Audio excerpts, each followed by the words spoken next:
Noam Chomsky reads Of Idiots and Sages by Mumia Abu Jamal.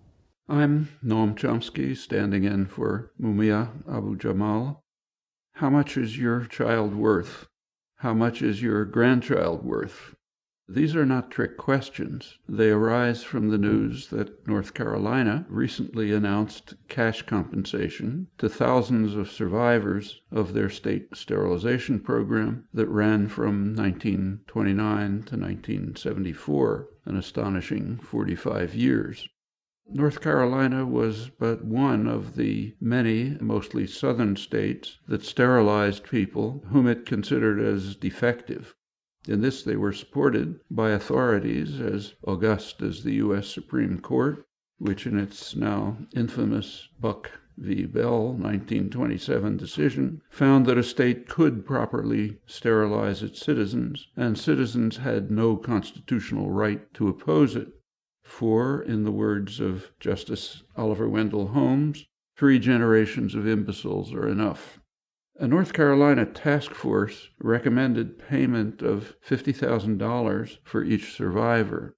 North Carolina shouldn't be the whipping boy here, for such practices took place nationally with federal government support. Historians and scholars Mary Frances Berry and John Blassingame, in their 1982 work, Long Memory, The Black Experience in America, New York, Oxford University Press, they tell us that as late as the 1970s, the United States Department of Health, Education, and Welfare was forcing hundreds of thousands, 100,000 to 150,000 people to be sterilized annually. Over 90% of these people were black.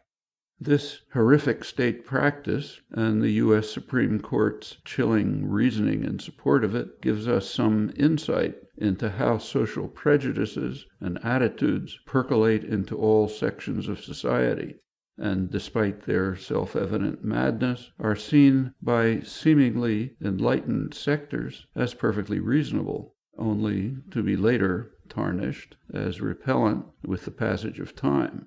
If a state or nation could sterilize its own so-called citizens, deny people the right and ability to have children, what is such a state or nation but a dictatorship of arrogance and power? One day, perhaps sooner than we suppose, we shall look back at the phenomenon of mass incarceration and the prison industrial complex as proof of a mad society.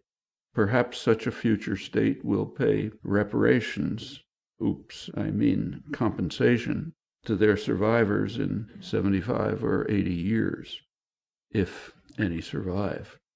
Noam Chomsky speaking for Mumia Abu Jamal.